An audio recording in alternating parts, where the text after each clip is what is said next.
Olá a todos, eu sou Eduardo Pinhata e vim trazer mais um vídeo para vocês. Nesse vídeo eu vim falar de alguns comentários que fizeram no YouTube, em alguns vídeos.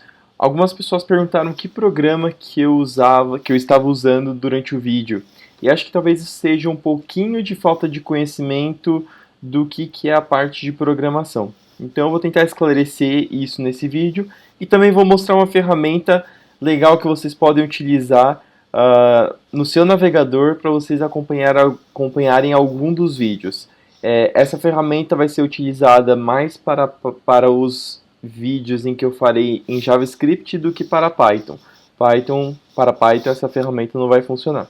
Então, a questão é, quando você programa, você tem, dependendo da linguagem que você programa, você tem alguns programas que irão fazerem parte do desenvolvimento do programa. Então você tem a linguagem em si. A linguagem ela vai pegar uma sequência de procedimentos e alguma coisa, um outro programa vai transformar essa sequência de procedimentos em uma linguagem que a máquina entende. Então, por exemplo, se você for programar em C, você tem a linguagem C, você tem um programa que chama o compilador em C, que vai pegar essa linguagem, vai traduzir para a linguagem de máquina, e aí o seu programa mesmo vai ser uma sequência de comandos que a sua máquina entende. Tanto que esse programa vai funcionar na sua máquina e pode ser que não funcione em outra máquina. Tem algumas linguagens que são interpretadas. Então, por exemplo, o Python mesmo. O Python você tem o programa e o seu computador ele não transforma isso tudo em uma linguagem de máquina diretamente para depois executar. Ele vai fazendo esse procedimento durante a execução do programa. Então ele lê algumas linhas de código e vai executando. Tanto que se você tiver algum erro no meio do seu programa, você só vai descobrir quando o interpretador passar nessa linha que está com erro. Então já é diferente de uma outra linguagem que não é interpretada, uma linguagem compilada, em que se você tem o erro, dependendo do erro, tem erros que você só pega em tempo de execução. Mas tem alguns erros que o compilador mesmo vai olhar assim e falar, opa, isso aqui está errado, não está funcionando certo. Já vai te avisar e não vai deixar nem girar o próprio programa. Então, nós temos, quando programamos, temos a linguagem, temos o compilador ou interpretador, e temos outra coisa que é o editor do texto. Então, para você editar o seu texto, as suas linhas de código, você pode usar algum editor de texto que permite você escrever palavras no formato em que nós conseguimos ler. Então, você tem, por exemplo, o bloco de notas, é um editor de texto. Ele não é um editor de texto feito para programação. Tem outros editores de textos feitos para programação. Então, eu pessoalmente gosto de usar um editor de texto que chama Vim. Inclusive, eu tenho ele aqui. Esse aqui é um programa que eu estou fazendo em Vim.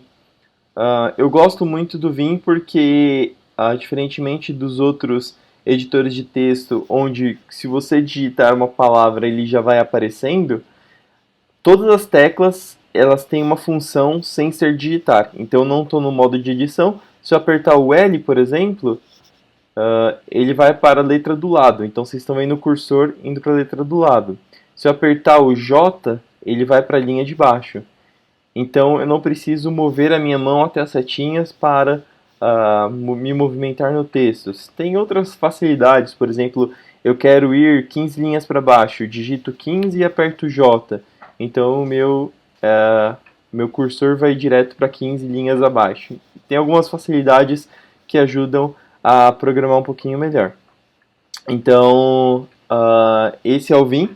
Tem outros programas, outros editores de textos. Você vai ter o Notepad++, você vai ter o Sublime, você vai ter o Visual Studio Code, que ele chega a ser um editor com uma IDE. Então você tem vários editores. No caso, nos vídeos que eu estava fazendo em Python, eu estava utilizando o Vim.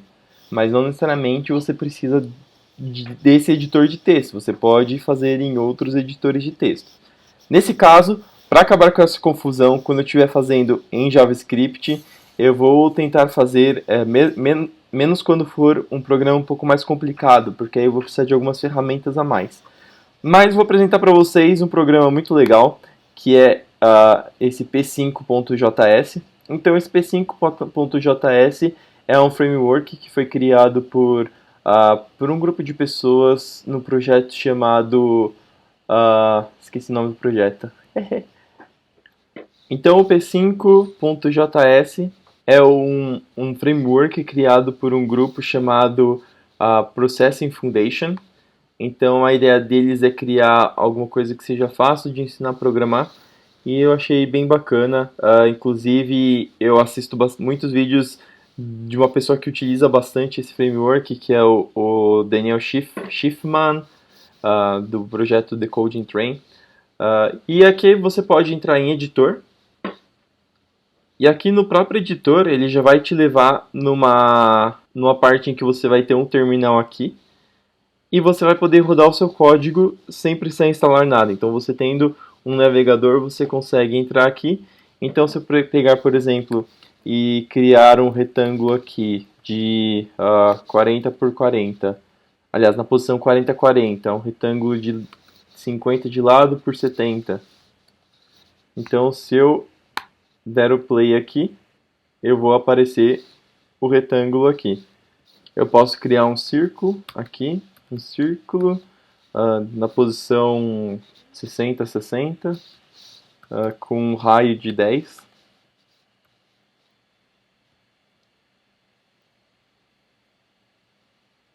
Então, aqui ele ficou um pouco mais para o meio. Deixa eu aumentar um pouquinho o tamanho dele e deixar ele um pouco mais longe aqui. Então, dá pra gente fazer os programas aqui e testar em seguida. Então, é basicamente isso o vídeo de hoje. Quis esclarecer essa dúvida. Não é um programa específico que você utiliza para programar, mas sim um conjunto de programas. E esse conjunto de programas vai depender do que você está fazendo, de que linguagem de programação que você está fazendo. Para facilitar a nossa vida, então, a gente vai usar o P5. E você pode simplesmente jogar no Google aqui, p5.js. Eu acho que ele já vai te jogar na página. Senão ele vai te jogar aqui no Google. Então é p5js.org. E galera, lembrando que eu criei uma página no Instagram. Então quem quiser me seguir lá, segue. Eu coloquei um desafio, inclusive, do próximo Programando em Minutos, que é uma parte... um desafio que está relacionado com como os jogos tratam colisões, como você identifica que um objeto colidiu com outro. Eu coloquei lá a introdução do problema, se você quiser ir pensando antes de eu mandar o vídeo, fique à vontade. Até a próxima, gente!